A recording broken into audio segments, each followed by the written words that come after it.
आज आप लोग रेखा गणित पढ़ोगे, ठीक है बेटा? जो कि 7वीं इकाई से प्रारंभ होती है और लेसन का नाम है आपके ज्यामिति अवधारणा।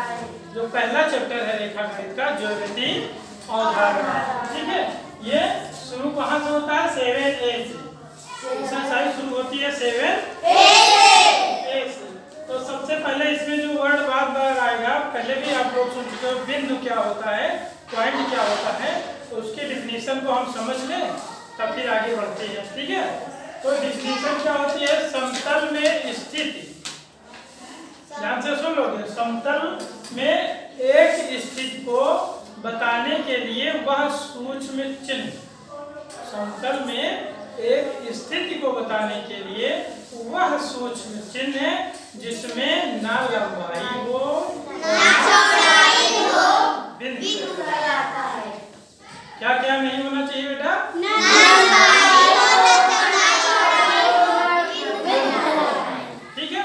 और ये बिंदु होता क्या है? समतल में एक स्थिति को बताने के लिए एक चिन्ह है, छोटा सा, ऐसे रख देते हो आप लोग, ठीक है? Yes sir. पॉइंट समझ गए? समझ गए तो अब आते हैं ये चैप्टर पे 7A है जो है।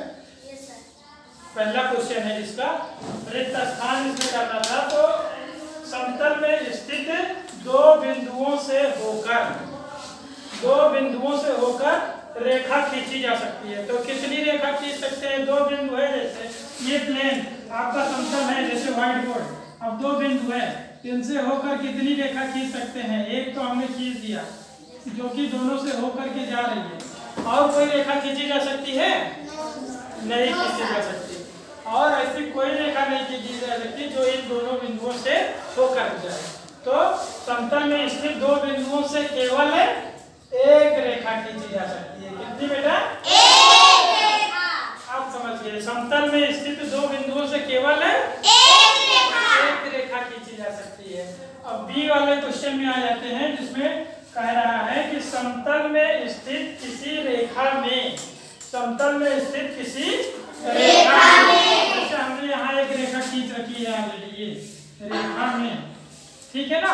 बिंदु होते हैं, बिंदु कितने होते हैं इस रेखा में? बिंदु तो बहुत सारे हैं भाई, यहाँ यहाँ यहाँ यहाँ यहाँ, न जाने कितने बिंदु, ठीक है ना?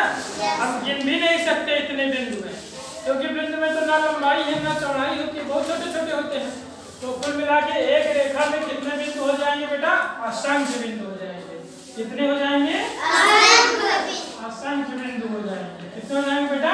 असंख्य बिंदु। तो फिर से ध्यान से बोलेंगे, समतल में स्थित किसी एक रेखा में कितने बिंदु होंगे? बहुत सारे, यानी असंख्य, जिसको हम गिन ना सके, बहुत सारे मतलब। हाँ, आप देखेंगे सी वाला गोले का तल, जो तल होता है वो बताया गया था अभी थोड़ी देर पहले कि दो प्रकार का होता है। एक समतल बिल्कुल प्लेन, और दूसरा ऐसे राउंड वाला, जैसे ये मार्कर की ये सतह है, तो इसको बोलते हैं वक्र तल। क्या बोलते हैं बेटा? वक्र तल। इसको क्या बोलेंगे? वक्र तल। इस तरह को। और दूसरा क्या होता है? समतल, ठीक है? जैसे ये वाली सतह देखिए, क्या है? समतल है कि वक्रतल है? हाँ, ये वाली सतह ये समतल है, प्लेन है ना, और ये वाली सतह वक्रतल।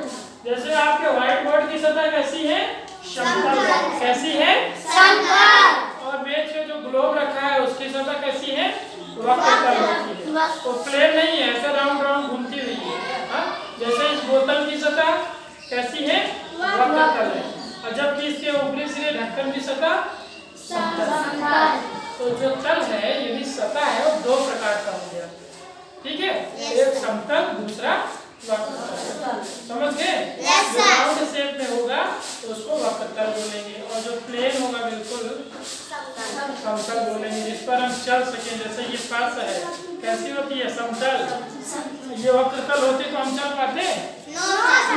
किसी बड़ी सी वॉल पे तुम लोग चलने के लिए कह दिया जाए, चल पाओगे? सतह तो भाई वक्रतल सतह पे नहीं चल सकते। तो कुल मिला के गोले का तल कैसे होता है बेटा?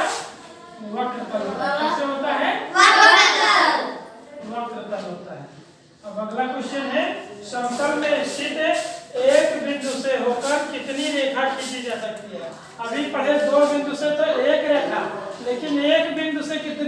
खींची जा सकती है? सर बहुत सारी का मतलब असंख्य। बहुत सारी का मतलब असंख्य। तो क्या कर दोगे इसमें बेटा? असंख्य रेखा, एक बिंदु से तो होकर के असंख्य रेखा खींची जा सकती है, लेकिन दो बिंदु से क्या बताया हमने? एक रेखा खींची जा सकती है। ये क्वेश्चन कंप्लीट हो जाएगा। अब दूसरा क्वेश्चन है, सही कथन के सामने सही का चिन्ह लगाना, गलत के सामने गलत का चिन्ह लगाना। कागज का तल समतल होता है, जो कागज का तल है वो समतल होता है, सही है कि गलत है? सही है। तो इसके सामने काली पेन से सही का चिन्ह लगा दूंगी, कोई दिक्कत? नो